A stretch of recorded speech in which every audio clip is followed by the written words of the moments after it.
अब एजुकेशन पहुंचेगी घर घर। Welcome to your favourite channel dear sir. दोस्तों स्वागत है आप सभी का। आज मैं कुछ ऐसे क्वेश्चंस आपके लिए लेकर आया हूं जो आपके हाफ ईयरली के एग्जाम में आपकी बहुत हेल्प करेंगे, आपको मार्क्स दिलाएंगे। मेरे पीछे आप देख रहे हैं जो कि आपका सैंपल पेपर सीबीएसई की तरफ से जो लॉन्च हुआ था कि हम बोर्ड एग्जाम में ऐसा पेपर लेंगे, ये वो वाला सैंपल पेपर है। लेकिन इसके अंदर कुछ सवाल ऐसे हैं जो आपको अभी हाफ ईयरली में हेल्प करेंगे मार्क्स दिलाने के लिए। इसीलिए मैं इसका बेसिक मैथ का सेक्शन ए के सवाल सोल्व करवाने जा रहा हूं, जहां पर सेम सवाल आपके सिलेबस के अंदर है हाफ ईयरली के। तो ये वीडियो हाफ ईयरली के उससे आप पर्पस से देख रहे हैं तो आपके लिए फायदेमंद है, और अगर बोर्ड एग्जाम के पर्पस से देख रहे हैं फिर तो सोने पे सुहागा है। तो इसीलिए इस वीडियो को एंड तक देखते रहिएगा ताकि मैं आपको क्वेश्चन बता सकूं कि हाफ ईयरली के सिलेबस के अंदर से कैसे कैसे क्वेश्चन आएंगे, तो उनको कैसे कैसे आपको करना है, और बोर्ड एग्जाम की भी तैयारी साथ साथ इससे होती रहेगी। क्योंकि आज हम करने जा रहे हैं बेसिक मैथ का सैंपल पेपर सीबीएसई तरफ से जो लॉन्च हुआ है इसको सॉल्यूशन सेक्शन ए के साथ। स्टैंडर्ड मैथ वालों घबराना नहीं है, इसके बाद स्टैंडर्ड मैथ का भी लेकर आऊंगा। तो आइए बिना किसी देरी के अब डायरेक्ट हम छलांग लगाते हैं क्वेश्चंस पे। अगर आप सैंपल पेपर चाहते हैं कहां से आपको मिलेंगे तो उसके लिए मैं आपको बता देता हूं। आप सीबीएसई की वेबसाइट पर जाना, आप यहां पे एकेडमिक वेबसाइट दिख रही है, इस पे क्लिक करेंगे तो आप पहुंच जाएंगे इस वाले पेज पर। यहीं पर आपको सबसे ऊपर लिखा दिखाई देगा सैंपल पेपर। जैसे आप इस पर सिलेक्ट करेंगे इस सेशन के लिए, तो कौन सी क्लास है आपकी, 10th या 12th है, क्लास सिलेक्ट करना। उसके बाद आपके सामने इस तरीके से सैंपल पेपर की लिस्ट आ जाएगी। तो जो भी सैंपल पेपर आपको जिस भी सब्जेक्ट का चाहिए यहां पे से क्लिक करके आप उसको डाउनलोड कर सकते हैं। ठीक है, ये मार्किंग स्कीम है। ऑलराइट, यहां से आप डाउनलोड कर लेना। चलिए शुरू करते हैं अपनी कहानी। तो पहला ही सवाल मैं यहां पर देखने जा रहा हूं। ये कुछ इंस्ट्रक्शंस हैं जो आपको पढ़ने पता होने चाहिए, कौन सा सवाल कितने नंबर का है, कहां चॉइस है कहां पर नहीं है, ये सब चीजें हैं। आइए पहले सवाल पे नजर मारते हैं। तो पहला सवाल आपकी कंप्यूटर स्क्रीन पर ये रहा। पहला सवाल आपका है यहां पर पहले चैप्टर से लिया गया है। If two positive integers p and q can be expressed as. हमसे कुछ कही गई हैं बातें, क्या कही गई है बताता हूं। देखिए ये है रियल नंबर, चैप्टर के अंदर से पहला चैप्टर है आपका। अब पहले चैप्टर के ये अंदर से सवाल आपके हाफ ईयरली में भी आएंगे ही आएंगे। तो कैसा सवाल बन सकते हैं देखिए यहां पर समझते हैं। हमसे कह रहा है कि p कोई नंबर है, ठीक है, कोई भी नंबर हो सकता है, कुछ भी हो सकता है। उसको इस तरीके से लिखा गया है। किस तरीके से लिखा गया है? p को लिखा गया है a b का स्क्वायर। इसको मैं थोड़ा सा और एक्सप्रेस करूं और एक्सपेंड करूं तो कैसे बनेगा? a into B into B. ये कुछ इस तरीके से लिखा गया है। ठीक है जी, बहुत सिंपल, कुछ भी नया नहीं है। और q को लिखा गया है इस तरीके से। q जो है मेरे प्यारे बच्चों वो लिखा गया है a क्यूब b। अच्छा, इसको भी मैं और एक्सपेंड करूं और थोड़ा खोल खोल के लिखूं तो ये लिखा जाएगा a इंटू ए, क्योंकि a का क्यूब है, मल्टीप्लाई बाय b। ये आ गया। अब a और b जो है वो एक प्राइम नंबर होने चाहिए, प्राइम नंबर हैं, ठीक है जी। Then LCM of p and q। तो p और q का एलसीएम क्या होगा? तो मैंने आपको तरीका बता रखा है, किन्हीं भी दो नंबर का एलसीएम निकालना हो फैक्टर कर लो। फैक्टर कर लिए। अब जो कॉमन है पहले वो ढूंढ लो, ठीक है, जो कॉमन है वो ढूंढो। अब कॉमन पे अगर मैं यहाँ पे नजर मारूं तो यहाँ पर एक तो a मुझे दोनों में कॉमन दिख रहा है और मुझे यहाँ पर एक b कॉमन दिख रहा है, बस ये दो ही कॉमन है। तो जो भी कॉमन दिखे आपको, मैंने क्या बोला, जो कॉमन दिखे पहले आप उनको एक बार लिख दीजिए मल्टीप्लाई में। तो यहाँ पर मैंने लिख दिया, एक बार a कॉमन था a लिख दिया, एक बार b कॉमन था b लिख दिया, a इंटू b। इसके अलावा बाकी सबको ऐसे का ऐसे लिख दो। तो बाकी सब क्या क्या बचा? अब यहाँ पर एक b बचा है ये लिख दिया, एक a बचा है ये लिख दिया, एक ये a बचा है ये लिख दिया। ये सब मैंने यहाँ पर लिख दिए। इनको थोड़ा सा आप सुकेड़ दो, मतलब श्रिंक करके लिख दो। तो यहाँ पर a का आपका क्यूब हो जाएगा, 3a है और b 2 है तो b का स्क्वायर हो जाएगा। तो इस तरीके से आपका ये सवाल बन जाएगा। क्या बन जाएगा?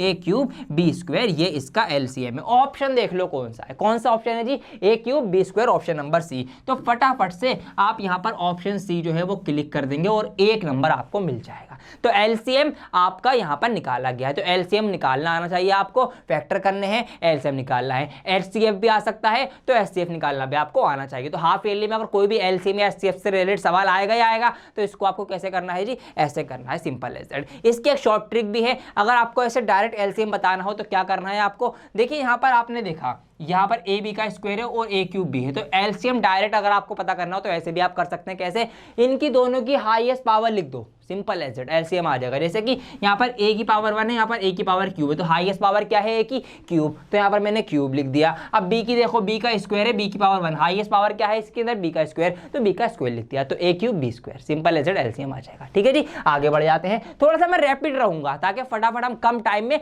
ज्यादा सवाल कर सकें, कम टाइम में मैं आपको ज्यादा वैल्यूज दे सकूं इस वीडियो के माध्यम से, ये मेरी कोशिश है। क्वेश्चन नंबर 2 देखते हैं। यहाँ पर सवाल है कि what is the greatest possible speed at विच ज्यादा से ज्यादा मैक्सिमम स्पीड कितनी हो सकती है, विच आ मैन कैन वॉक, जिससे एक आदमी 52 किलोमीटर और 91 किलोमीटर चल सके, एग्जैक्ट नंबर ऑफ आवर्स। देखिए मैंने देखा यहां पर 2 नंबर दिए गए हैं और ग्रेटेस्ट की बात हो रही है, तो जब भी ये वर्ड आ जाए, कौन कौन से वर्ड आ जाए, ग्रेटेस्ट आ जाए, हाईएस्ट आ जाए, मैक्सिमम आ जाए, तो इस टाइप के वर्ड्स अगर आपको देखने को मिले और आप पहचान जाएं कि ये रियल नंबर वाले चैप्टर्स के अंदर से, तो समझ जाना highest common factor, highest common factor HCF आपको निकालना है उन 2 नंबर्स का और आपका आंसर आ जाएगा। तो यहां पर कुछ नहीं करना, आपको सिर्फ और सिर्फ HCF निकालना है। अब आप डिवीजन लेम्मा लगा के निकाल सकते हो या आप डायरेक्ट ही फैक्टर करके भी निकाल सकते हो, जैसे आपका मन करे। तो डिवीजन लेम्मा लगाएंगे तो भैया छोटे वाले नंबर से हम डिवाइड करते हैं बड़े वाले नंबर को, एक बार जाएगा 52 एकम 52, वैसे मुझे पता है इसका आंसर क्या है, मैं आपके लिए कर रहा हूं ये चीजें, ठीक है जी। माइनस करेंगे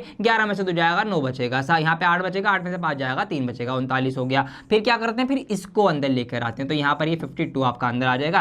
फिर से एक बार पहाड़ा पड़ा जाएगा 39 से कम 39, माइनस करेंगे 12 में से 9 जाएगा 3 बचेगा, 4 में से 3 जाएगा 1 बचेगा। फिर यहाँ पर ये इसके अंदर चला जाएगा। इस तरीके से हम सीरीज बढ़ाते रहते हैं जब तक 0 ना आ जाए रिमाइंडर। तो 13 तिया 39 हो जाएगा, माइनस करेंगे तो यस 0 आ गया। जैसे ही रिमाइंडर 0 आ जाए उसके जस्ट ऊपर वाला नंबर जो होता है वही HCF होता है, मतलब वही हमारा आंसर है 13। 13 कहां पर है, यहाँ पर ऑप्शन से आप देख सकते हैं 13 किलोमीटर पर आवर, तो ये इसका सही जवाब है। तो एक सवाल LCM का कर लिया, एक सवाल HCF का कर लिया। आइए बिना रुके आगे बढ़ जाएंगे। यहाँ पर अगला सवाल आ चुका है यहाँ पर आपकी स्क्रीन पर, कितने रुपए के लिए जी, चलो जी। If the zero of the quadratic polynomial, तो चैप्टर नंबर 2 के अंदर से, तो 1 के अंदर से 2 सवाल हो गए, चैप्टर नंबर 2 पॉलिनोमियल आपके हाफ ईयरली में आएगा ही आएगा, कराया होगा आपको आपके स्कूल टीचर्स ने। If one zero of the quadratic polynomial, अगर इस क्वाड्रेटिक पॉलिनोमियल का एक जीरो, एक हल, एक सॉल्यूशन जो है वो 2 है, तो k की वैल्यू बताइए। बहुत आसान है भैया, बहुत ही आसान है। यहाँ पर मैंने पॉलिनोमियल लिखा, ठीक है, ये मैंने यहाँ पर बहुपद लिख दिया x² + 3x + k।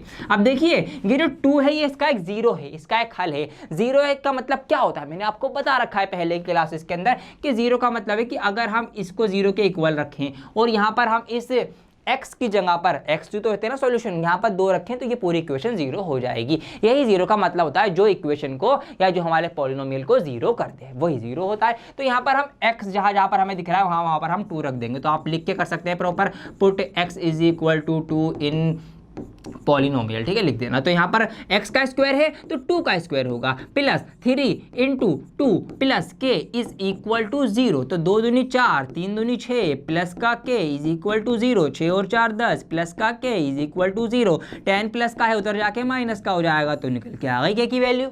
ठीक है जी, क्या वैल्यू आई, माइनस का 10 आई, जो कि इसका ऑप्शन नंबर बी है। यहां पर हमने लगाया और आंसर पाया और हमने नंबर लूट लिए हैं। अब देखिए ये आपका ऑब्जेक्टिव बेस्ड क्वेश्चन है, लेकिन इनके सॉल्यूशन दिखा के आने हैं आपको एग्जाम के अंदर, ठीक है, प्रॉपर स्टेप बाय स्टेप। आगे बढ़ेंगे बिना रुके और आगे बढ़ते हैं। यहाँ पर अगला सवाल कौन से चैप्टर के अंदर से, पहचानने की कोशिश करो। यस, कौन सा चैप्टर है ये, pair of linear equations into variables, ठीक है, ये आपका चैप्टर है, मैंने करवा रखा है बहुत अच्छे से। यहाँ पर हमें 2 इक्वेशंस दी गई हैं, हमें उनका जोड़ा दिया गया है, रिप्रेजेंट 2 लाइंस विच आर, ये दोनों इक्वेशन 2 लाइन दिखाती हैं, ठीक है, स्ट्रेट लाइन बनती है इक्वेशन की, आपको बता रखा है ये बात। अब ये दोनों लाइन है, क्या है ये, क्या ये इंटरसेक्ट कर रही हैं, क्या ये कोइंसिडेंट है, के ऊपर चढ़ी हुई हैं, क्या ये पैरेलल है, मतलब नहीं कट रही, नहीं टच हो रही, या फिर ये इंटरसेक्टिंग एग्जैक्टली 2 पॉइंट, या फिर 2 जगह से कट रही हैं। तो 2 जगह से 2 लाइनें काट ही नहीं सकती है, तो आपको पता ही है, तो ये तो ऑप्शन बेकार का ही दे दिया है। आइए, यही 3 कंडीशन यहाँ पे हो सकती है। अब इनकी पहचान भी मैंने आपको बताई थी कि जब A1 A2 B1 B2 इस तरह से याद करो, थोड़ा सा टेबल भी दी थी मैंने आपको, अगर आपने पढ़ा होगा मेरी वीडियो देखी होगी तो वहाँ पर मैंने आपको बता रखा है। तो आइए देखते हैं पहले A1 A2 B1 B2 इनका वो निकालते हैं रेशो। तो A1/A2 जो है वो कितना आएगा, 6/2, ठीक है, ये आ गया 6/2। B1/B2 भी निकाल लेते हैं, तो B1/B2 जो है वो कितना आएगा आपका, -3/-1, -3/-1 हो जाएगा। चलो जी कोई बात नहीं। C1 C2 भी निकाल लो, क्या हो जाएगा आपका, 10/9 हो जाएगा, ये आ गया। अब देखते हैं कुछ इक्वल आ रहा है या नहीं आ रहा। तो यहाँ पर ये तो कट जाएगा, 2 3 6, ये भी कट जाएगा, माइनस से माइनस तो 3 आ जाएगा। अब यहाँ पर मैंने ये पाया, क्या पाया भैया, मैंने ये पाया A1/A2 जो है वो बराबर है B1/B2 के। कैसे, देखिए ये क्या आएगा, 2 × 2 2 3 6, 3/1 आएगा, माइनस से माइनस कैंसिल, 3/1। तो A1/A2 B1 B2 तो बराबर है, लेकिन B1/B2 और C1 C2 बराबर नहीं है। यस, तो ऐसी कंडीशन जब भी हो जाए कि A1 A2 B1 B2 बराबर हो बट C1 C2 बराबर ना हो, तो कौन सी कंडीशन होती है? यस, आपको पता होना चाहिए। ये कंडीशन है किस चीज की जी? पैरेलल की। लाइंस जो है वो पैरेलल हैं, वो इस तरीके से दो लाइंस जा रही हैं, कभी भी कहीं पे भी टच नहीं होंगी, टकराएंगी नहीं। ये कंडीशन पैरेलल की है। इंटरसेक्टिंग की क्या होती है? A1/A2 is not equal to B1/B2। अगर ये दोनों बराबर ना है तो इंटरसेक्शन, और अगर तीनों ही बराबर आ जाएं तो फिर क्या होता है? तो कोइंसिडेंट होता है। मतलब लाइंस एक के ऊपर एक चढ़ी हुई है इस तरीके से, बिल्कुल एक लाइन ये है और दूसरी लाइन भी इसी के ऊपर है इस तरीके से। तो ये पहचाने हैं A1/B2, इस तरीके से देख के आप पता कर सकते हैं। तो पैरेलल इसका आंसर है, सही जवाब आपको मिल चुका है। क्या मैं रुक जाऊं?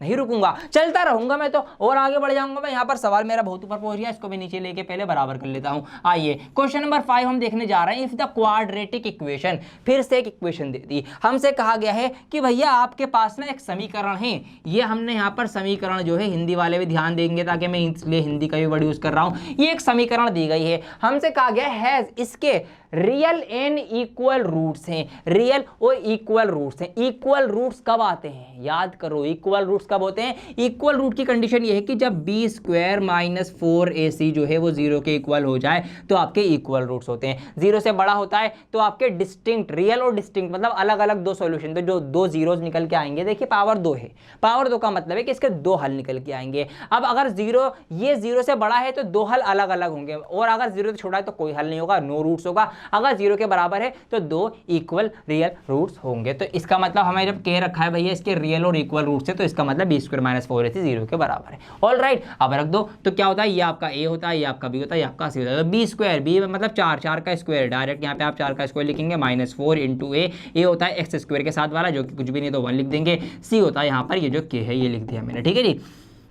4 चौक 16 -4 एकम 4, सब मल्टीप्लाई में है तो ये इस तरीके से हो जाएगा। यहाँ पर माइनस का 4 के रहेगा, ये 16 इधर जाके माइनस का 16 हो जाएगा, माइनस से माइनस कैंसिल हो जाएगी। 4 चौक 16, तो के की वैल्यू यहाँ से निकल के आ जाएगी 4। तो यहाँ पर क्या करना है? कुछ भी नहीं करना, आ गई वैल्यू। आंसर है आपका ऑप्शन नंबर सी, के = 4। ठीक है, के 4 के बराबर है, ना ही 4 से छोटा है ना ही बड़ा है, इक्वल है, तो इक्वल का निशान हमने लग दिया। तो क्वेश्चन नंबर 5 तक हम पहुंच चुके हैं। अभी तक आपने अपनी अटेंडेंस ना लगाई हो तो फटाफट इस वीडियो को लाइक करके अपनी अटेंडेंस लगाइए, चैनल को सब्सक्राइब करके रजिस्ट्रेशन भी कीजिए। क्वेश्चन नंबर नेक्स्ट देखते हैं, अगले चैप्टर के अंदर से लिए गए हैं। The perimeter of a triangle with vertices. हमें एक ट्रायंगल के पेरीमीटर को बताना है, परिमाप या परिधि जिसको आप बोलते हैं सर, ठीक है, उसको बताना है। ये हमें पॉइंट्स दे रखे हैं, मतलब ये ट्रायंगल कहां बना है? एक ग्राफ पेपर के ऊपर बना है। अब इसके पॉइंट्स पर अगर हम नजर मारें, देखिए ग्राफ पेपर कैसा होता है, ये y एक्सिस है, ये x एक्सिस है। तो पहला पॉइंट है 0 और 4, मतलब x पे 0 कहीं भी नहीं बढ़ रहा। यहाँ पे अगर हम खड़े हैं तो x तो 0 कहीं मत जाओ, 4 के लिए हम कहीं ऊपर जाएंगे, तो यहाँ पर हम मान लेते हैं 0 और 4 आ गया। 0 0 मतलब यहीं बिल्कुल बीचों बीच में, यहीं पे 0, यहीं पे 0, x और y जहाँ पर दोनों 0 होते हैं। ठीक है जी, x3 y0, तो x पे 3 बढ़ेंगे तो इधर कहीं पे बढ़ेंगे, और y पे कहीं भी नहीं बढ़ना, 0। तो ये कुछ यहाँ पर बन जाएगा। तो अगर हम ट्राइंगल देखें, त्रिभुज देखें, तो ऐसा बनेगा, ये लाइन आएगी, ये लाइन आएगी और ये लाइन आएगी। ठीक है, ये आपका ट्राइंगल बन चुका है। अगर इसकी लंबाई की बात करें तो ये 3 है, इसकी बात करें तो ये 4 है, y एक्सिस के ऊपर। ये आपका ट्राइंगल आ चुका है। अच्छा, हमें क्या बताना है? पेरीमीटर। पेरीमीटर मतलब बाउंड्री की लंबाई, बाउंड्री की माप कितनी है। तो बाउंड्री क्या है? ये बाउंड्री है, ये बाउंड्री है और इसकी ये बाउंड्री है। अब ये और ये तो पता है हमें, ये नहीं पता, तो फटाफट इस ट्राइंगल के अंदर क्या लगाएंगे? पाइथागोरस थ्योरम लगा के हाइपोटेनस जो इसका वो भी निकाल लेंगे, जो कि बहुत सिंपल है। ये पाइथागोरस ट्रिपलेट होते हैं 3 4 और 5, मतलब 3 3 9, 4 चौक 16, 16 9 25 होंगे, 25 का रूट जो है वो 5 आएगा। तो इस तरीके से हाइपोटेनस 5 निकल के आ जाएगा। तो इनको जोड़ लो, प्लस कर लो, फटाफट आंसर आ जाएगा। 5 और 3 8, 8 और 4 12, तो 12 इसका आंसर है। ठीक है, 12 यूनिट जो होंगे कहां पर है जी? ऑप्शन नंबर बी 12 यूनिट्स इसका सही जवाब है। ऑल राइट, इसको आप लिख के कर लेना, लेट द ट्राइंगल। ठीक है, ABC हमने माना ट्राइंगल ABC है, ये इसकी लंबाई है, ये इसका बेस है, ये इसका हाइपोटेनस है, ये निकालना। इस तरीके से आप कर लेना। 1 नंबर का सवाल है इसलिए मैं डायरेक्ट बता रहा हूं आपको, ताकि आप सही तरीके से फटाफट कम टाइम में समझ सकें। अगला सवाल है, if in triangle ABC and DEF, दो ट्राइंगल है ABC और DEF। ठीक है जी, चलो जी, दो ट्राइंगल है तो बनाएंगे ट्राइंगल। तो in triangle ABC and DEF, triangle DEF क्या कहा गया हमसे? AB/DE है, AB/DE है, चलिए जी ठीक है, और BC/FD है, चलिए जी ठीक है। अब ट्राइंगल बना लेते हैं थोड़ा अपनी आसानी के लिए। तो यहाँ पर मैं ट्राइंगल बना लेता हूँ दो, ये हमारे पास ट्राइंगल आ जाएंगे वाइट कलर में। तो एक ट्राइंगल ये आ गया और एक ट्राइंगल लेट सपोज ये आ गया, ठीक है जी। सिमिलर है तो एक जैसे बनाएंगे थोड़ा से। चलो जी, आ गए 2 ट्राइंगल। अब क्या कर रहा है हमको, ए बी नाम देना है। चलो नाम दे देते, तो ABC ये नाम दे दिया। अब उसको नाम इसके अकॉर्डिंग देंगे, सिमिलर की बात हो रही है इसीलिए, रेशो की बात है इसीलिए, जिधर वो इस तरीके से। तो ए बी के रेशो में, ए बी के रेस्पेक्ट में आना चाहिए DE। तो ए बी ये है तो कहीं ना कहीं DE जो है वो यहाँ पर होना चाहिए। तो यहाँ पर मैं क्या लिख दूँ, यहाँ पर लेट सपोज मैं E लिख देता हूँ और यहाँ पर D लिख देता हूँ। ये कुछ इस तरीके से आ जाएगा। ऑलराइट, BC के रेशो में BC के साथ आना चाहिए FD। तो BC हमारे पास नीचे है तो FD हमारे पास नीचे होना चाहिए। तो यहाँ पर हम F मान लेंगे। तो FD नीचे है, BC नीचे है, कोई दिक्कत की बात नहीं है। AB और DE, AB इधर है और DE भी इधर है। तो ये दोनों के नाम हमने सही तरीके से दे दिए हैं। क्या बताना है, व्हेन। अच्छा, जब ऐसा है, ऐसा जब हो तो ऐसा हमने कर दिया। आप क्या कर रहे हैं, तो क्या ये बराबर है, क्या ये बराबर है, क्या ये बराबर है, क्या ये बराबर है, ये चीज आपको देखनी है और फटाक से आपको आंसर लगा देना है। तो देखो, एंगल B बराबर एंगल E है क्या, B यहाँ पर, तो यहाँ पर तो E नहीं है, यहाँ पर तो D है। इसका मतलब ये ऑप्शन नहीं होगा। A बराबर D है क्या, A बराबर D नहीं है, ये भी ऑप्शन नहीं है। B बराबर D है क्या, B बराबर D है। Yes yes yes yes yes, यही है। इधर एंगल B है और सेम इसी जगह पर उधर एंगल D है। तो ये वाला ऑप्शन C जो है हमारा सही जवाब हो जाएगा। ऐसे हमको पकड़ना था, ठीक है जी। D को भी देख लो, A बराबर F है क्या, यहाँ पर A है, यहाँ पर F नहीं है, तो ये भी इक्वल नहीं होगा। तो ऑप्शन C हमारा सही जवाब हो जाएगा। देखा कितनी आसानी से ट्राइंगल बनते ही जवाब हमारी आंखों के सामने प्रकट हो चुका है। लेकिन ट्रायंगल हमने अपनी तरफ से नहीं बनाया, जो रेशो हमें दी गई थी उसकी हेल्प से बनाया। तो ये चीजें ऐसे कनेक्टेड है आपस में। चलिए आगे बढ़ते हैं, नोट करते रहना। इसकी PDF आपको हमारे टेलीग्राम ग्रुप पे मिल जाएगी, लिंक डिस्क्रिप्शन में दिया गया है। टेलीग्राम ग्रुप पे ऐड हो जाइए। जो भी मैं पढ़ाता हूँ, कराता हूँ, समझाता हूँ, सबकी PDF मैं इस पूरे बोर्ड पे जो करवा रहा हूँ सब PDF वहां पर मिल जाती है। तो वहां से आप PDF लेके खुद से प्रैक्टिस कर सकते हैं। ऑलराइट, तो वहां पर जुड़ जाना। अगला सवाल है, in which ratio y axis divide the line segment joining the point this. अब यहाँ हमारे पास 2 हमें पॉइंट दिए गए ग्राफ वाले, ठीक है जी। लेट्स सपोज, आइए समझते हैं। ये 2 पॉइंट है, ये एक पॉइंट है, इसको मैंने नाम दे दिया 5 और -6, ठीक है। दूसरा पॉइंट ये है, इसको मैंने नाम दे दिया -1 और -4। अब ये इस तरीके से एक लाइन बनेगी, 2 पॉइंट से एक लाइन बन सकती है। ये लाइन बन गई। अब इस पॉइंट को ना y एक्सिस डिवाइड कर रही है, y एक्सिस इसको भाग कर रही है। तो y एक्सिस कैसी होती है, ऐसी खड़ी होती है, ठीक है जी। तो इस तरीके से मैंने यहाँ पर ये बना दिया y एक्सिस। तो y एक्सिस इस लाइन को इस जगह पर इंटरसेक्ट कर रही है, कट कर रही है, डिवाइड कर रही है। इसको किस रेशो में, रेशो ही तो बताना है, किस रेशो में डिवाइड कर रही है, मतलब कितने हिस्से इधर कितने हिस्से उधर, ये आपको बताना है। तो जब भी हमें रेशो निकालना होता है तो हम रेशो क्या मान लेते हैं, K/1। हमने मान लिया कि भैया y एक्सिस जो है इसको K/1 में डिवाइड कर रही है। ये लो जी, हमने मान लिया, ठीक है जी। अब क्या करना है,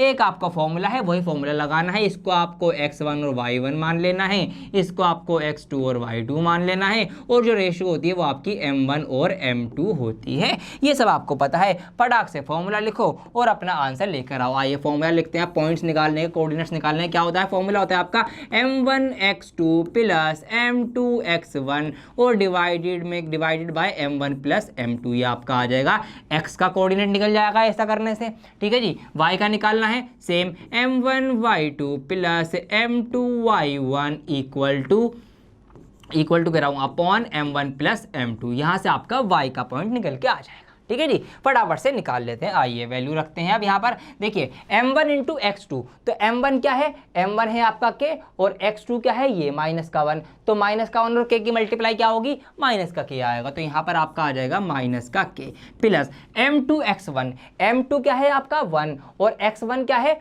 5, तो 5 एकम 5, तो यहाँ पर आपका आ जाएगा +5 अपॉन m1 प्लस m2 मतलब k+1, ठीक है जी। ये हमसे कहा गया है। ऐसे इधर कर लो m1y2, तो m1 क्या है, k है, y2 कितना है, -4 है। तो यहाँ पर k की मल्टीप्लाई -4 में होगी तो -4k हो जाएगा। हो गया जी, ठीक है जी। प्लस लगाएंगे, ये लगा दिया हमने। m2y1, m2 कितना है 1 और y1 कितना है -6, तो -6 की 1 से मल्टीप्लाई तो -6 आंसर आएगा। -6 का -6। अब ये जो प्लस है यहाँ पर ना रहेगा, फिर ये -6 लिखा जाएगा और नीचे आपका क्या आएगा, वही k+1। तो यहाँ से आपका y का पॉइंट निकल के आएगा। अब देखिए एक बात समझिए, जब भी ये y एक्सिस पे अगर कट कर रही है, ये जो पॉइंट है ये कहाँ पर है, y एक्सिस पर आ रहा है। इसका मतलब अगर हम इस पॉइंट के क्या निकालें, इसके अगर हम x और y के कोऑर्डिनेट्स निकालें, अब जब ये y एक्सिस है तो इसका मतलब x एक्सिस का पॉइंट क्या होगा, x एक्सिस का पॉइंट तो 0 होगा।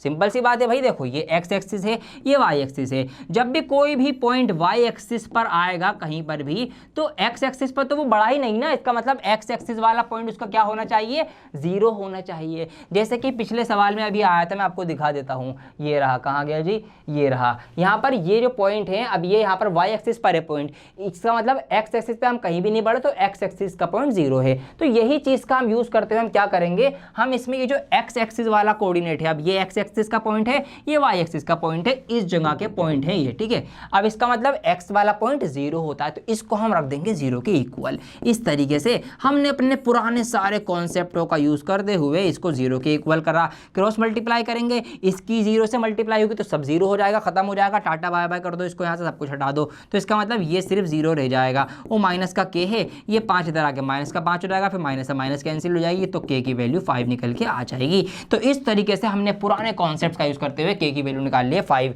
अब रेशो क्या माना था हमने, k रेशो 1 माना था, तो सिंपल एज दैट यहाँ से आपका जो है वो रेशो भी निकल के आ जाएगा 5:1। ये आपका आंसर है जो कि है ऑप्शन नंबर बी। तो इस तरीके से हमने एक बड़ा सवाल भी कर लिया है। तो अगर ऐसा कोई सवाल जरूर आएगा हाफ ईयरली वालों, सुन लो ध्यान से, अगर आप हाफ ईयरली की तैयारी कर रहे हैं, वीडियो देख रहे हैं, हाफ ईयरली में 2 से 3 नंबर में ऐसा सवाल जरूर आएगा कि आपको या तो रेशो निकलवाई जाएगी या एक रेशो मिसिंग होगी, एक पता होगी, उसकी हेल्प से आपको निकलवाना जाएगा। एक सवाल ऐसा रखा हुआ आपको मिलेगा इस चैप्टर के अंदर से, तो इसलिए सवाल को ध्यान से समझ लो दोबारा से, इसको आप वीडियो पोस्ट करके नोट भी कर लो, फिर अगले सवाल की तरफ बढ़ेंगे। टेंजेंट से रिलेटेड कोई सवाल आए तो करके आ जाना, कैसे करना, ऐसे करना। यहां पर सवाल है आपके सैंपल पेपर के अंदर ही, इन द फिगर, इस फिगर के अंदर P एंड PB, PA और PB ये दोनों स्पर्श रेखाएं हैं, टेंजेंट हैं, और एंगल APB जो है यहां पर 50 डिग्री का बन रहा है, तो हमें एंगल OAB बताना है। OAB है कहां पे, पहले देख लो, OAB मतलब ये छोटा सा एंगल, ये इतना सा एंगल जो है ये हमको बताना है। ऑलराइट,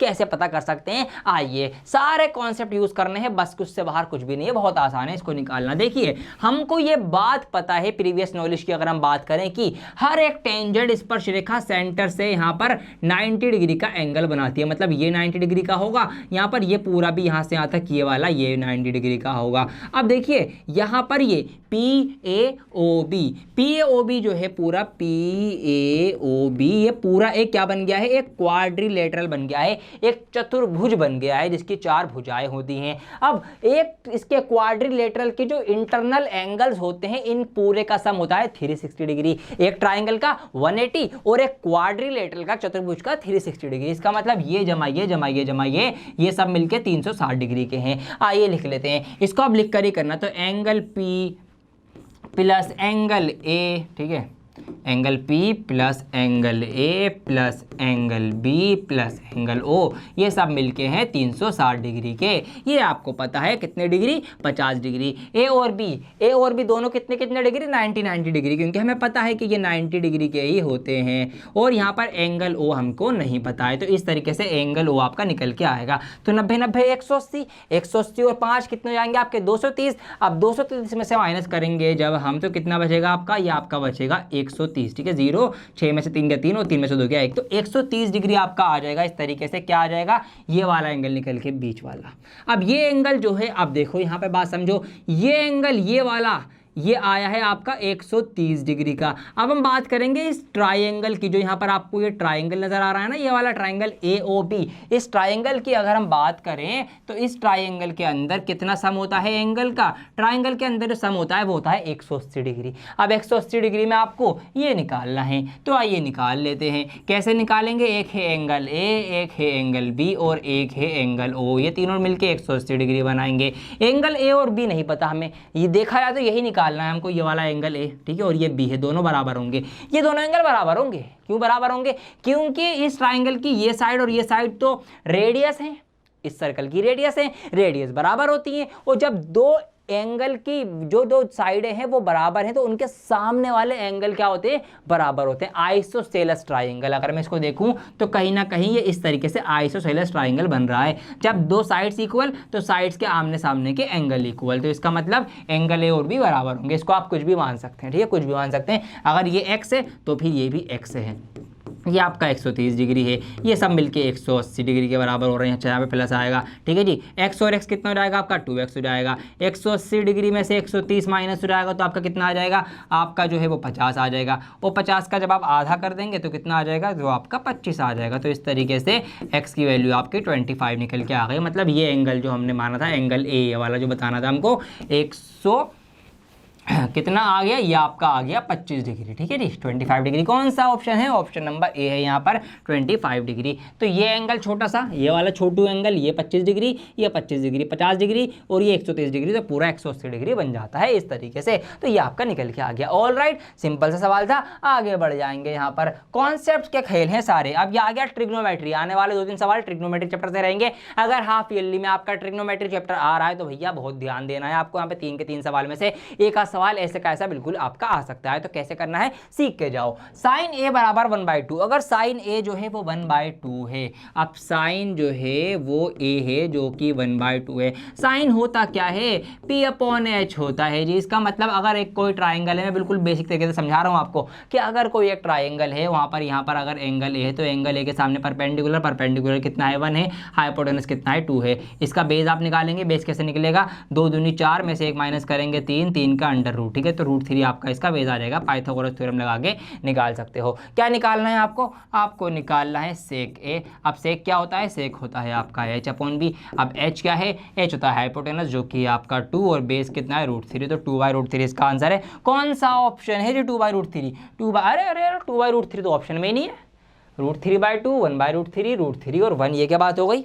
तो बात ये है कि ऑप्शन गलत है इसके, जी हाँ, क्योंकि हमारे कॉन्सेप्ट इतने क्लियर है कि हम कॉन्सेप्ट वाइज गलत हो ही नहीं सकते। इसका मतलब ऑप्शन ही गलत है। तो यहाँ पर कहीं ना कहीं मिसप्रिंटिंग हुई है। ऑप्शन है जो √3/2 है, इसको सही कर लेना, 2/√3 लिख लेना और इसका सही आंसर जो है वो यही है 2/√3, ठीक है। इसको मैं यहाँ पे कट्टी पू कर देता हूँ, 2/√3 इसका आंसर लगा के आना है। एक तरीका ये है, एक और तरीका है इसका करने का, आप उस तरीके से भी इसको समझ सकते थे। कैसे, देखिए वो भी बता देता हूँ आपको।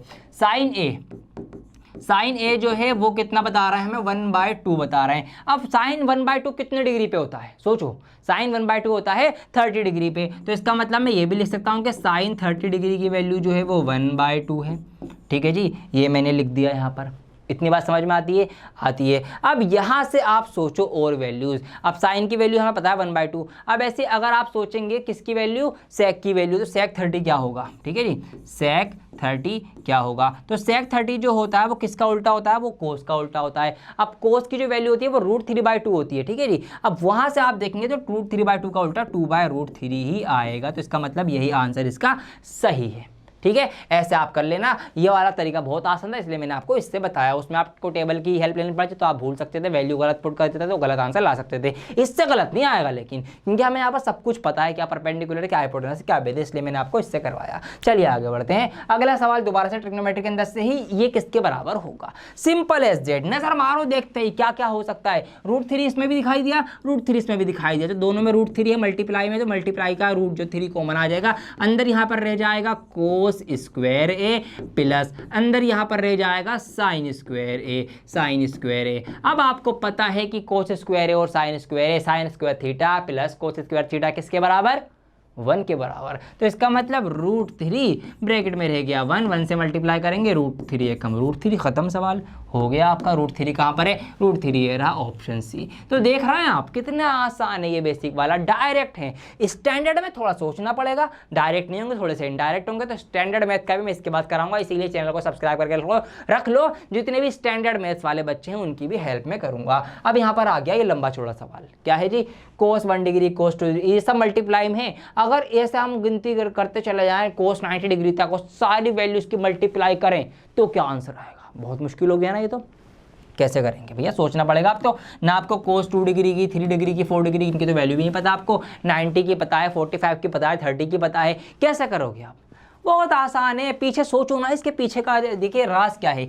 हमें इसकी वैल्यू नहीं पता, कोई बात नहीं पता तो हम नहीं लिखेंगे। हमें इसकी वैल्यू पता है, नहीं पता, कोई बात नहीं। इसकी पता है क्या, नहीं पता। अरे इसकी पता है क्या, इसकी भी नहीं पता भैया, किसी की भी वैल्यू नहीं पता। हम क्या करें, हमें कोस 90 की पता है, लेकिन cos 90 डिग्री की वैल्यू होती है 0। और यहीं ये सवाल ख़त्म हो चुका है, क्योंकि ये सब मल्टीप्लाई में है और ये वैल्यू भी मल्टीप्लाई में है, और 0 एक ऐसा राक्षस है जो सारे नंबर को खा लेता है। 0 एक बात कहता है, 0 क्या कहता है? 0 ये कहता है कि तू मेरे जैसा, तू मेरे जैसा, मतलब किसी भी नंबर क्या मल्टीप्लाई कर दो 0 से, वो 0 ही बन जाएगा। तो इसका मतलब क्या है? इसका आंसर 0 आएगा। सिंपल एज दैट, खत्म सवाल। Option number B. तो 0 क्या कहता है? कमेंट करके बताना। अच्छा, 1 भी कुछ कहता है। 1 कहता है मैं तेरे जैसा। इसका मतलब क्या है? इसका मतलब ये कि अगर आप किसी भी नंबर की 1 से मल्टीप्लाई करेंगे तो वही नंबर आएगा, 1 उस जैसा बन जाएगा। तो 1 क्या कहेगा? मैं तेरे जैसा, और 0 क्या कहेगा? तू मेरे जैसा। सिंपल एज दैट, ये बात आपको ध्यान रखनी है। आइए आगे बढ़ जाते हैं और सवाल देखते हैं। अब अगले कुछ सवाल आ रहे हैं सरफेस एरिया एंड वॉल्यूम वाले चैप्टर से। अगर हाफ ईयरली में आपका ये चैप्टर आ रहा है तो बहुत अच्छी बात है, फायदे की चीज़ है, लेकर जाओ, फायदा उठाकर जाओ। और अगर बोर्ड एग्जाम में आएगा फाइनल तो सीख के जाओ। आइए देखते हैं। सवाल है question number 13 from your sample paper. If the perimeter of a circle is equal to that of a square. अगर एक सर्कल का पेरीमीटर, एक सर्कल की परिधि परिमाप क्या है? अब सर्कल का जो सर्कमफेरेंस होता है, सर्कमफेरेंस बोलते हैं उसको हम, ठीक है, पेरीमीटर यहाँ यूज कर रखा है, वो होता है 2 पाई आर। क्या होता है? 2 पाई आर आपका होता है। ये बराबर है किसके? एक स्क्वायर के पेरीमीटर से। अब स्क्वायर का पेरीमीटर, स्क्वायर कैसा होता है? स्क्वायर ऐसा होता है, चारों साइड्स बराबर होती हैं। अब इसके पेरीमीटर मतलब इस स्क्वायर की चारों साइड्स की लंबाई या फिर माप। अब चारों साइड मतलब 4 इंटू साइड, इनके बराबर होती हैं चारों साइड, तो इसका मतलब क्या है? 4 इंटू साइड। ये आपका होता है छोटा सा फॉर्मूला इसका। अब कुछ कॉमन निकल सकता है, कट पिट सकता है, काट दो तो थोड़ा आसान हो जाएगा सवाल। तो 2 इधर है, 4 इधर है, 2 एकम 2, 2 दूनी 4, तो ये कट जाएगा। तो यहाँ से आ जाएगा आपका पाई आर बराबर 2 इंटू साइड। ये आपका इसका एक रिश्ता कुछ बन गया है, ठीक है, कुछ रिश्ता बन गया है, ऐसा हम इसको समझ सकते हैं। अच्छा, कि जो साइड है, अगर मैं इसको ऐसे नीचे ले आऊँ तो ये पाई आर बटा साइड हो जाएगी, ठीक है जी। मल्टीप्लाई में से 2 से, डिवाइड में आ गई, इधर इधर खाली 2 रह गया बेचारा। अब ये अकेला अच्छा नहीं लग रहा, इसके साथ भी कुछ भेज दो। तो यहाँ पर ये जो पाई था, इसको मैं क्या करूँगा? इस वाले पाई को, इस पूरे पाई को उठाकर यहाँ से नीचे ले आऊँगा। अब क्योंकि ये मल्टीप्लाई में था तो ये नीचे डिवाइड में आ गया। अब यहाँ पर ये जो इंग्लिश वाले लेटर वगैरह थे, आर था, साइड था, मतलब रेडियस और साइड थी, ये एक तरफ आ गए, 2 और जो ये पाई था एक तरफ आ गया। तो ये कुछ इनका एक रिश्ता बन गया। अब इससे ज़्यादा हम कुछ भी इसके अंदर और इधर उधर नहीं कर सकते, इतनी बात रोकते हैं। आगे बढ़ते हैं। आगे हमसे कहा गया है देन, फिर क्या करो? रेशो ऑफ देयर एरियाज, इनके क्षेत्रफल का वो रेशो निकालो, रेशो, ठीक है। अब क्या करना है? अनुपात, हिंदी वाले अनुपात, ठीक है, क्षेत्रफल का अनुपात। अब एरिया ऑफ सर्कल की बात पहले होगी तो सर्कल को आप ऊपर लिख लो, ये मैंने लिख लिया, ठीक है जी। वृत्त का क्षेत्रफल का अनुपात निकालना है किससे? Area of square, area of square से, ठीक है जी। ये आपका हो गया है। चलिए जी, अब बात करते हैं यहाँ पर क्या एरिया का फॉर्मूला होता है? पाई आर स्क्वायर, ठीक है जी। इसके एरिया का फॉर्मूला होता है साइड का स्क्वायर। ये मैंने यहाँ पर दोनों का स्क्वायर लगा दिया है। अब हम क्या कर सकते हैं? अब यहाँ पर हम ये कर सकते हैं कि पाई को मैं अलग लिख लेता हूँ और ब्रैकेट के अंदर कॉमन लेके, मतलब बाहर निकाले तो ब्रैकेट के अंदर रह जाएगा आपका आर बटा साइड। अब क्योंकि दोनों का स्क्वायर है ना, तो मैंने दोनों के बदले का एक बड़ा स्क्वायर ऊपर लगा दिया है इस तरीके से। अब ऐसा क्यों किया? देखिए, आर बटा साइड जो है वो बराबर है 2 बटा पाई के। तो इसका मतलब इस आर बटा साइड की जगह मैं क्या लिख सकता हूँ? 2 बटा पाई लिख सकता हूँ। तो यही मैं यहाँ पे करने जा रहा हूँ। आगे बढ़ाऊंगा सवाल, पाई बाहर एज इट इज लिखा रहेगा, अंदर क्या आ जाएगा? इसकी जगह आर बटा साइड की जगह हम लिख सकते हैं 2 बटा पाई, क्योंकि ये बराबर है। तो यहाँ पर मैंने 2 बटा पाई लिखा, इसका स्क्वायर कर है तो स्क्वायर कर देंगे। अब स्क्वायर इसका खोल दीजिए। स्क्वायर जब मैं खोलूंगा तो 2 का स्क्वायर तो 4 हो जाएगा भैया, 2 का स्क्वायर 4 हो जाएगा। ऐसे अब मैं इसको लिख देता हूँ, देखिए अब ये स्क्वायर है तो इसका मतलब 2 इंटू 2 है और पाई इंटू पाई है, ऐसा है ये कुछ। अब एक पाई बाहर है, एक पाई नीचे, मल्टीप्लाई में काट सकते तो एक पाई से एक पाई कैंसिल आउट हो जाएगा। अब यहाँ पर ऊपर क्या रह जाएगा? 2 दूनी 4, ऊपर तो आ जाएगा आपका 4 और नीचे क्या आ जाएगा आपका? नीचे आपका आ जाएगा पाई। तो 4 बटा पाई, कुछ ये आया सब कुछ कटपिट के। क्या ऐसा कुछ आंसर में दिख रहा है? नहीं दिख रहा, रेशो है, कोई बात नहीं, रेशो है तो रेशो में कन्वर्ट कर लो। अब 4 बटा 22 बटा 7, ये कुछ इस तरीके से हो जाएगा। जब बटे की बटा होती है तो नीचे वाला नंबर ऊपर पहुंच जाता है, तो ये 7 ऊपर आ जाएगा, 4 से मल्टीप्लाई करेगा तो 7 चौक 28, तो ये हो जाएगा आपका 28 बटा 22, ठीक है। और इसको 2 से डिवाइड कर देंगे तो 2 से जाएगा ये 14 बटा 11, तो 14 डिवाइडेड बाय 11 ये आपका आ गया कटपिट के। तो 14:11 इसका आंसर होगा। कौन सा ऑप्शन है? ऑप्शन नंबर बी है। 14:11, 14 ऊपर है तो इसलिए पहले लगाया हमने, 11 नीचे था तो 11 हमने बाद में लगाया। देखिए ये भी ऑप्शन था, ये मत करना गलत हो जाएगा। तो ये आपका इसका सही आंसर हो जाएगा। तो इस रेशो में एरिया उनके होंगे 14:11, 14:11, क्योंकि यहाँ से हमने इसको 2 से डिवाइड कर दिया। ऑलराइट, समझ में आई बात। आगे बढ़ते हैं, एक और सवाल सेम चैप्टर के अंदर से। If the radii of 2 circles, 2 circle हैं, 2 वृत्त हैं अलग अलग, उनकी जो रेडियस है उनका रेशो ये है, उनका अनुपात है 4:3। मतलब अगर 2 सर्कल, ऐसे समझो सवाल को, 2 सर्कल हैं, एक सर्कल ये है, एक सर्कल थोड़ा सा छोटा है ये है, इसको मैं मान लेता हूँ। अब इनकी जो रेडियस है इस तरीके से है, इसकी रेडियस मान लो 3 है और इसकी रेडियस जो है वो 4 है। तो ये इनका इस तरीके से कुछ रेशो है। तो इन दोनों के एरियाज, क्षेत्रफल का रेशो बताना है। अब एक सर्कल ऊपर, रेशो की बात होगी तो ऊपर नीचे लिखेंगे, तो एरिया ऑफ सर्कल 1, ठीक है जी, इसको आप सर्कल 1 बोल दो, इसको आप सर्कल 2 बोल दो। तो ये सर्कल 1 का एरिया आ जाएगा और ये आपका एरिया ऑफ सर्कल 2 आ जाएगा, एरिया ऑफ सर्कल वृत्त नंबर 2 का क्षेत्रफल आ जाएगा। एरिया का फॉर्मूला सेम होता है, पाई आर स्क्वायर होता है, पाई आर स्क्वायर होता है। पाई से पाई कैंसिल हो जाएगी, R square upon R square, इसको कैंसिल मत कर देना। क्यों? क्योंकि दोनों की रेडियस अलग अलग है, एक की 3 है, एक की 4 है। तो भैया जी निकालना है आपको, 4 और 3 थे, 4 पहले है ना, तो 4 वाला ऊपर लिखो, ठीक है। अगर 4 पहले है तो भैया 4 ऊपर लिखा जाएगा। तो 4 आपका ऊपर आ जाएगा इसका 4 का स्क्वायर और नीचे आ जाएगा आपका 3 का स्क्वायर। तो 4 चौक 16, 3 तिया 9, ये आपकी रेशो आ गई 16:9। कुछ भी नहीं करना क्योंकि कटेगा नहीं तो काट भी नहीं सकते हम। तो ऑप्शन नंबर सी 16:9 इसका आंसर आ जाएगा। ऑलराइट, जो पहले है वो पहले लिखा जाता है रेशो में, जो बाद में है वो बाद में लिखा जाता है रेशो में। इतनी बात आपको पता होनी चाहिए, ये बात ध्यान में रखना। ऑलराइट, ऐसा नहीं कि सवाल में ये था पिक्चर आपने ऐसी बनाई तो 3 पहले 3 लिख दिया, गलत हो जाएगा सवाल। तो पहले 4 की बात हो रही है तो 4 वाला सर्कल, 4 चौक 16 ऊपर, ठीक है जी। चलिए आगे बढ़ते हैं। एक और सवाल इसी के अंदर से, टोटल सरफेस एरिया। देखिए बेसिक में इसमें क्या है, डायरेक्ट सवाल है, कोई घुमाया फिराया नहीं गया आपको। भाई टोटल सरफेस एरिया बताओ, डायरेक्ट फॉर्मूला याद है कर दोगे। स्टैंडर्ड मैथ्स में ऐसा नहीं होता, थोड़े से घुमा के सवाल आपको दे रहते हैं। तो कैसे घुमाए जाएंगे, कैसे उसको समझना है, वो मैं आपको बताऊंगा अगली वीडियो के अंदर, इसीलिए जुड़े रहें। Total surface area of a solid hemisphere, किसकी बात हो रही है, हेमिस्फेयर की। क्या हमारे पास हेमिस्फेयर है, पूरा आधे का आधा हेमिस्फेयर है। अब क्या करना है, हमें उसका टोटल सरफेस एरिया बताना है। तो total surface area of hemisphere, तो टोटल सरफेस एरिया, कुल पृष्ठीय क्षेत्रफल किसका जी, अर्धगोले का, ऑफ हेमिस्फेयर, हेमिस्फेयर। अब क्या फॉर्मूला होता है, याद होना चाहिए जब भी आप आगे बढ़ पाएंगे। 3πr², ये फॉर्मूला होता है। अब यहाँ पर 3 का 3 रखेंगे। अब देखिए पाई को मैं खोलूंगा नहीं यहाँ पर, वैसे 22 बड़ा साथ रख के करना है, बट क्योंकि हमने ऑप्शन जो देखे सब में पाई एज इट इज है, पाई को नहीं छेड़ा गया है, तो हम भी पाई को नहीं छेड़ेंगे, जैसा कि जैसा है पाई वैसा का वैसा ही लिख देंगे। आर का स्क्वायर, आर कितने 7 है, तो 7 2 बार है, तो यहाँ पर मल्टीप्लाई में 7 × 7 आ जाएगा। कितना आसान सवाल हो गया। 3π 7 7 49, 49 से 3 की मल्टीप्लाई कर दो, 3 9 27 का 7 हासिल लगा दो, 3 चौक 12, 13 14, 147 पाई। क्या ये आंसर आपको दिख रहा है कहीं पे, यस दिख रहा है मुझे। कहाँ पर है, ये रहा ऑप्शन नंबर डी, 147 पाई सेंटीमीटर स्क्वायर। तो ये आपका आंसर आपका आ जाएगा। ऑल राइट, तो देखा आपने कितनी आसानी से सवाल हो चुके हैं। तो अगर सरफेस एरिया वॉल्यूम में से आएगा तो आपको कॉन्सेप्ट या फॉर्मूले पता होने चाहिए जब आप क्वेश्चंस को कर पाएंगे। आइए इनको नोट कर लीजिए, अदरवाइज पीडीएफ आपको मिलेगी ही। फटाफट से इसके बच्चे कुछ सवाल भी आपको मैं करवा देता हूँ। इस बात की तो तारीफ करनी पड़ेगी सीबीएसई के कि उसने किस तरीके से सिर्फ सेक्शन ए के अंदर ही सारे के सारे चैप्टर्स को कंपाइल करके एमसीक्यूज आपसे पूछे गए हैं। अब अगला चैप्टर आपका स्टैटिस्टिक्स का यहाँ पर हम देख पा रहे हैं, इसके अंदर सवाल लिया गया है।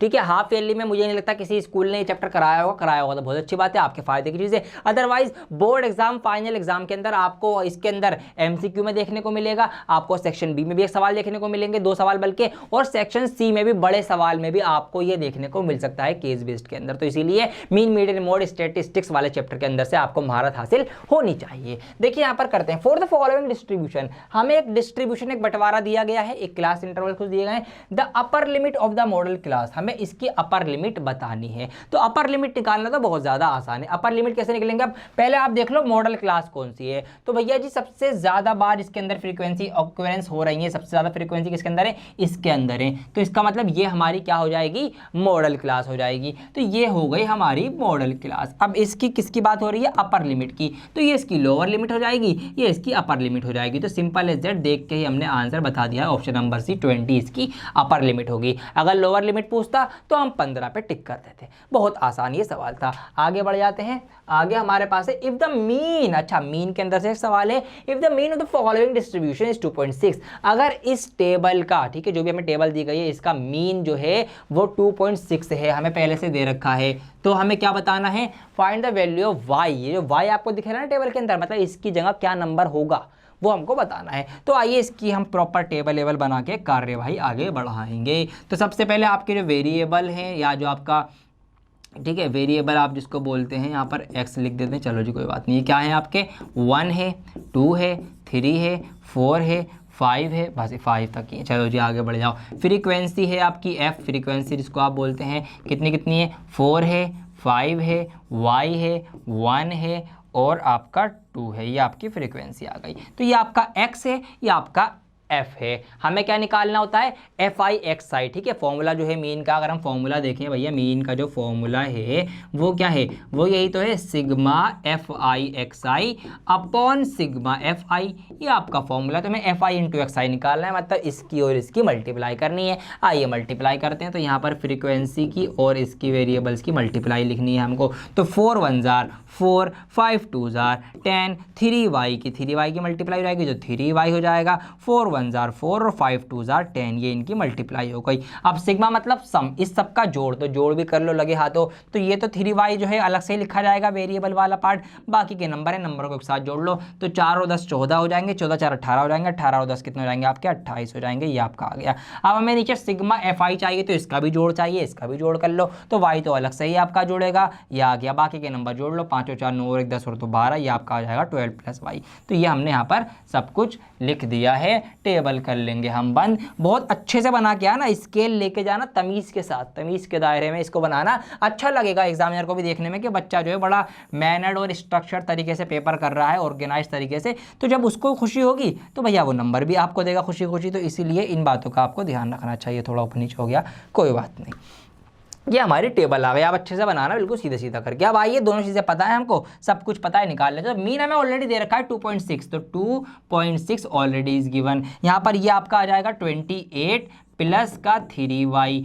सिग्मा FI कितना निकाला हमने, 12 प्लस y, 12 प्लस y। अब क्या करेंगे, क्रॉस मल्टीप्लिकेशन करेंगे, तो इसकी मल्टीप्लाई इसमें होगी। तो 12 की इसमें आप कर लेंगे, 12 6 72 का 2 हासिल लगेगा 7, 12 दूनी 24 और 7 आपके 31 हो जाएंगे। तो ये आपका हो जाएगा 31.2। फिर इस 2.6 की y में भी हो जाएगी, तो 2.6 y हो गया।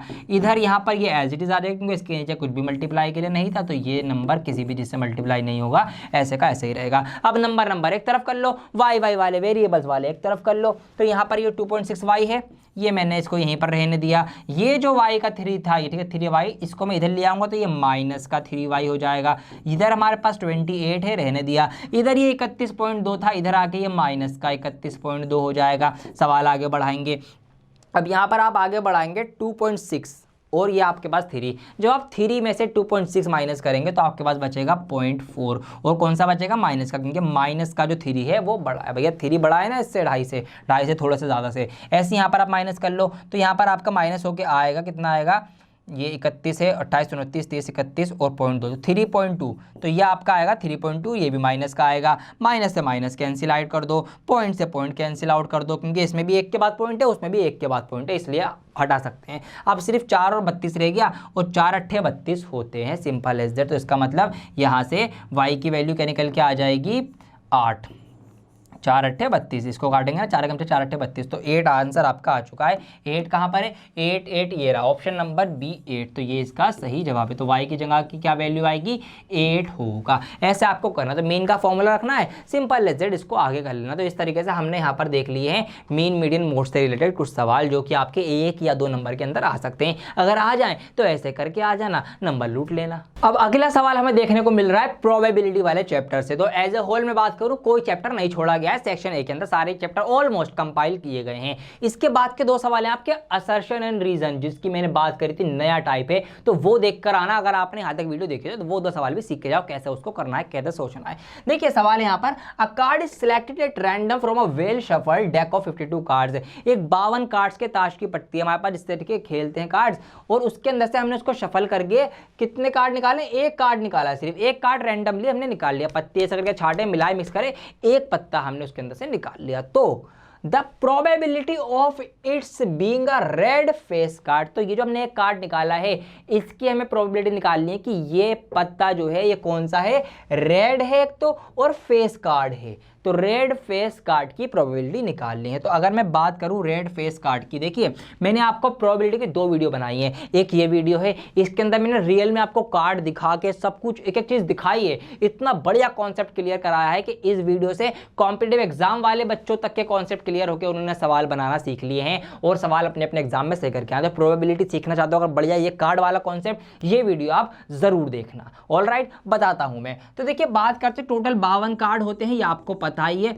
26 जो होते हैं आपके 26 और 26, ठीक है, 2 जगह इस तरह से बटे हुए होते हैं, वो कलर वाइज अगर मैं बात करूं, 26 आपके पास रेड होते हैं और 26 आपके पास ब्लैक होते हैं, ये हमको पता है बहुत अच्छे से, ठीक है जी। अब अगर मैं बात करूं किस चीज़ की बात करूं, फेस वालों की, तो फेस की इसके अंदर भी वैरायटी होती है, ठीक है, डायमंड हार्ट इस तरीके से वैरायटी होती है 2-2, तो एक वैरायटी इसमें होती है इस तरीके से, अलग अलग भी लिख लेता हूँ, मतलब टोटल 4 होती हैं, हुकुम का इक्का, ठीक है, स्पेड, हार्ट, जैक, इस तरीके से, जैक कह रहा हूँ, डायमंड, ये आपके होते हैं इस तरीके से। अब रेड के अंदर इस एक कैटेगरी के अंदर भी एक जैक होता है, एक किंग होता है, एक क्वीन होती है, इसके अंदर भी सेम एक जैक होगा, एक किंग होगा, एक क्वीन होगी, इसके अंदर भी एक इसका जैक, एक इसका राजा, एक इसकी रानी, इसके अंदर भी एक इसका, एक इसका, एक इसका, ये इस तरीके से कुछ होते हैं मोटा मोटा अगर मैं आपको बताऊं। अब यहाँ पे समझ में आती है बात। तो हमसे जो पूछा गया वो है red face card, red face card. अब रेड में आ जाओ, रेड में 2 कैटेगरी होती हैं अलग अलग कार्ड्स की, ठीक है, दोनों ही लाल रंग के होंगे, और फेस कार्ड कितने होंगे, 3 इसमें होंगे, 3 इसमें होंगे, जो 3 इसके अंदर फेस कार्ड, 3 इसके अंदर फेस कार्ड, टोटल में बात करूँ तो 6। तो टोटल रेड की अगर हम बात करें तो रेड के अंदर टोटल 6 कार्ड होते हैं जो फेस वाले, जिसमें कोई चेहरा, एक थोपड़ा बना होता है, ठीक है जी। चलिए आगे बढ़ते हैं, इसकी प्रोबेबिलिटी निकालें तो simple as that, probability of red face card, probability क्या होगी, ठीक है, जो पॉसिबल या फेवरेबल नंबर्स ऑफ आउटकम्स होते हैं, कितने हो सकते हैं चांसेस, वो है हमारे पास 6 होंगे, 6 फेस कार्ड है, 6 आपका ऊपर आ जाएगा और नीचे आपका आता है total number of possible outcome. तो टोटल नंबर कितने हैं, 52 कार्ड ही निकल सकते हैं, ज़्यादा निकल ही नहीं सकते। तो टोटल नंबर है आपके पास ये, इसको आप डिवाइड करेंगे तो 2 से डिवाइड हो जाएगा, 2 3 6, 2 से चले जाएगा 26 बार, तो 3/26 ये आपका आंसर आ जाएगा। कि अगर हम 26 बार ऐसे कार्ड निकालें तो 3 बार ये चांसेस हैं कि कार्ड कौन सा आएगा, लाल कलर का आएगा और फेस वाला आएगा। इस तरीके से हमने इसको कर लिया है। ये सवाल आपका हो गया प्रोबेबिलिटी चैप्टर के अंदर से, बहुत आसान चैप्टर है अगर आपके इसके कॉन्सेप्ट क्लियर हैं। इसका अच्छा ऑप्शन नंबर भी तो बताना है हमको, कौन सा है, 3/26 कहाँ कर है, ये रहा ऑप्शन नंबर ए 3/26। तो ऐसे आप करके आ जाना, इसका कॉन्सेप्ट सीख लीजिए एक बार, मेरी बात मानिए, अगर आपने सीख रखा है ना, जब भी एक बार मेरी ये वाली वीडियो जरूर देख लीजिए प्रोबेबिलिटी की, कसम से बता रहा हूँ मजा आ जाएगा आपको ये वीडियो देखने के बाद। आइए आगे बढ़ते हैं। अब बोर्ड एग्जाम के पॉइंट ऑफ व्यू से अगर आप देखें तो असर्शन एंड रीजनिंग पहली बार आपसे ऐसे सवाल पूछे जा रहे हैं। इन सवालों में कैसे महारत हासिल करनी है मैं आपको बताऊंगा। ऐसे सवाल आएंगे ही आएंगे। सबसे पहले आपको देखना है, क्या देखना है, आइए सवाल पढ़ते हैं। आपने पढ़ा यहाँ पर सवाल है, असर्शन दे रखा है आपको, एक आपको रीजन दे रखा है, वजह दे रखी है। असर्शन में हमसे कहा गया कि if HCF of 510 and 92 is 2, अगर 510 और 92 का HCF जो है वो 2 है, ये हमसे कहा गया, then the LCM of this is this, तो इनका LCM ये होगा। सबसे पहले ये हमको असर्शन दिया गया, ठीक है भाई, 2 नंबर हैं, उनका LCM दिया गया है, उनका HCF दिया गया है, इतनी बात समझ में आती है। हमसे फिर हमें एक रीजन दिया गया कि HCF of 2 number into LCM of 2 number जो होता है वो उन दोनों नंबर्स की मल्टीप्लाई होती है, ये हमको दिया गया, एक रीजन, एक वजह दी गई हमको। अब हमसे सवाल क्या पूछा गया है, सवाल ये पूछा गया है ऑप्शन ए कि both assertion and reason are true, कि दोनों ही सही हैं, मतलब दोनों बातें सही लिखी हुई हैं और is the correct explanation of assertion, और ये जो एक्सप्लेनेशन दी गई है ये बिल्कुल सही एक्सप्लेनेशन है इस चीज की, ये हमको बताना है। अब ये सही है या नहीं, पहली बात जो है ये सही है या नहीं, ये कैसे पता लगेगी, ये तो हमको करके देखना पड़ेगी ना भैया। जब तो पता लगेगी हमको। अब हम इसको सही मान लें, क्या पता है गलत लिखी हुई हो, तो पहले इसको चेक करो क्या ये बात सही है या नहीं है, जब भी आप जवाब बता पाओगे। तो आइए पहले हम असर्शन को चेक करेंगे। तो यहाँ पर मैं असर्शन को चेक करता हूँ, थोड़ा सा मार्कर पतला करके। चलिए जी, अब अगर मैं असर्शन की बात करूँ तो यहाँ पर हमको दिया गया है इन दोनों का HCF। तो पहले दोनों नंबर्स का HCF निकाल लेते हैं। अब क्योंकि LCM भी निकालना है तो क्या करेंगे, हम फैक्टर मेथड से निकालेंगे। अदरवाइज तो मैं वो डिवीजन लेम्मा लगा देता, लेकिन हमें LCM भी निकालना है तो फैक्टर तो निकालने ही पड़ेंगे फिर। तो इसलिए फैक्टर कर लो पहले। तो 510 के हम फैक्टर करेंगे फटाफट से। 2 से जाएगा पहली बार, 2 दूनी 4, 2 पंजे 10, 2 पंजे 10। अब 2 से नहीं जाएगा, 3 से जाएगा, 3 अट्ठे 24, 3 पंजे 15। आप 3 से नहीं जाएगा, 5 से जाएगा, 17 पंजे 85 होते हैं। अब 17 से जाएगा, 17 एकम 17 होते हैं। तो इस तरीके से ये आ गया। ऐसे ही 92 के निकाल लो, 92 के निकाल लो। तो ये जाएगा यहाँ पे 2 दूनी 4, 2 चौक 8, 2 चौक 8, 1 बचेगा, 2 छिंग 12, 2 से जाएगा 23, 2 दूनी 4, 2 3 6, और फिर 23 प्राइम नंबर है, 23 से कम 23। तो इन दोनों के फैक्टर हमने निकाल लिए हैं। अब फैक्टर से आप HCF का पता कर लेंगे। चलिए इनके फैक्टर में यहाँ पे लिख देता हूँ। तो यहाँ पर 510 है हमारे पास। 510 के जो फैक्टर निकल के आया, क्या निकल के आया, 2 × 3 × 5 गुणा 17, ये इसके निकल के आ गए। 92 के निकल के आए आपके 2 × 2 × 23, ये इनके निकल के आ गए। अब इस चीज़ को हम यहाँ से हटा देंगे। रफ में आप साइड में दिखा सकते हैं कि हाँ आपने ये चीज़ करी है। अब देखिए बात समझिए, बात ये समझिए। अच्छा जी, क्या हो गया ये, एक सेकंड। बात ये समझाना मैं आपको चाह रहा हूं। अब इसकी हेल्प से तो आप निकाल लोगे क्या, इसकी हेल्प से आप इनका LCM और HCF दोनों चीजें निकाल लोगे। कैसे निकाली जाती है, HCF क्या होता है, हाईएस्ट कॉमन फैक्टर, मतलब सबसे बड़ी कॉमन चीज जो इसमें हमें दिखाई दे रही होगी। तो यहाँ पर 2 के अलावा कुछ भी कॉमन हमको नहीं दिख रहा है। इसका मतलब इनका LCM तो अभी नहीं निकाला हमने, जो HCF है वो कितना है, वो आपका 2 है। तो इतनी बात तो सही है कि HCF 2 है। अब LCM भी निकाल लो। LCM निकालने का क्या तरीका मैंने आपको बता रखा है कि भैया बहुत आसान है। जो कॉमन है उसको एक बार लिखो, LCM निकालने के लिए जो कॉमन है उसको एक बार लिखो, उसको छोड़ के बाकी सब नंबर लिख दो। तो ये कॉमन था, इनको एक बार लिखा, अब बाकी के नंबर लिख दो। तो मैं यहाँ पर ये वाला 2 लिख दिया, अच्छा ये 23 था ना, यहाँ पे ये 2 लिख दिया, ये मैंने 23 लिख दिया, इसके ऊपर का मैंने 3 लिख दिया, ऊपर का मैंने 5 लिख दिया, ऊपर का मैंने 17 लिख दिया। तो इस तरीके से ये आपके हो चुके हैं। अब इन सब की गुणा कर दो, मल्टीप्लाई बाय सबकी। अब मल्टीप्लाई की शॉर्ट ट्रिक्स आपको याद होनी चाहिए, तो आप कर देंगे। तो यहाँ पर आप करेंगे फटाफट, कितना हो जाएगा आपका, 2 दूनी 4, 4 3 12, 12 पंजे 60, ठीक है, 60, 17 छिंग आपके हो जाएंगे 102। तो 102 के आगे 0 लग जाएगी। इनकी मल्टीप्लाई आपको 23 से करनी, तो 23 0 0, 23 दूनी 46 का 6, 80 लगा 4, 23 0 0, 4 का 4 आ जाएगा, 23 से कम 23। इनकी मल्टीप्लाई आई 23 460। अब मैं देखूंगा यहाँ पे क्या है, 32 460। जी हाँ, घुमा दिया ना आपको यहीं पर। इसका मतलब यह है कि LCM इसका है 23,460। लेकिन हमसे ये सवाल में क्या कह रहा है, हमसे सवाल में कह रहा है कि LCM कितना है, 32,460, जो कि गलत है। इसका मतलब क्या, इसका मतलब असर्शन गलत है। रीजनिंग की बात करें, रीजन की बात करें तो रीजन सही है। क्यों, क्योंकि ये एक फॉर्मूला है कि किसी भी 2 नंबर की जो गुणा होती है वो उनके LCM और HCF की गुणा के मल्टीप्लाई के बराबर होती है। तो ये तो सही है, जवाब आपको मिल चुका है। बस जो जवाब पकड़ लिया, जवाब क्या पकड़ा हमने, कि असर्शन गलत है और रीजन सही है। तो ये ऑप्शन हमको ढूंढना है। आप देख लो आप कौन सा ऑप्शन ये है, और आंसर आप कमेंट करके बता दीजिए। आपके सामने चीजें हैं, कौन सा ऑप्शन है, yes option number D, assertion is false, assertion गलत है but the reason is true, लेकिन रीजन जो है वो क्या है, वो आपका सही है। तो ऑप्शन डी आप इसका आंसर लगा देंगे। तो इस तरीके से आपको ऑप्शन पढ़ना है और समझना है। ऑल राइट, एक सवाल और करवाता हूं, मजा आया होगा उम्मीद करता हूं। आइए देखते हैं, एक और देखते हैं। अब यहाँ पर है अगला सवाल, असर्शन दिया गया है, इसको पढ़ो। क्या कह रहा है, ये कह रहा है ratio in which the line segment, ये 2 पॉइंट हैं, इन दोनों पॉइंट से एक लाइन बन रही है, उस लाइन को इस एक्स एक्सिस ने इस रेशो में डिवाइड कर दिया है। ठीक है जी, कोई बात नहीं, डिवाइड कर दिया, अच्छी बात है, कर दिया। तो S formula for the internal division, ये फॉर्मूला है। तो फॉर्मूला चेक कर लो पहले, m1x2 + m2। अब क्या आप कहेंगे सर m2 तो इसमें है ही नहीं, भैया m2 नहीं है तो कोई बात नहीं, फॉर्मूला सही है। क्यों, इन्होंने यहाँ पर m और n माना है, m1 m2 ना मान के।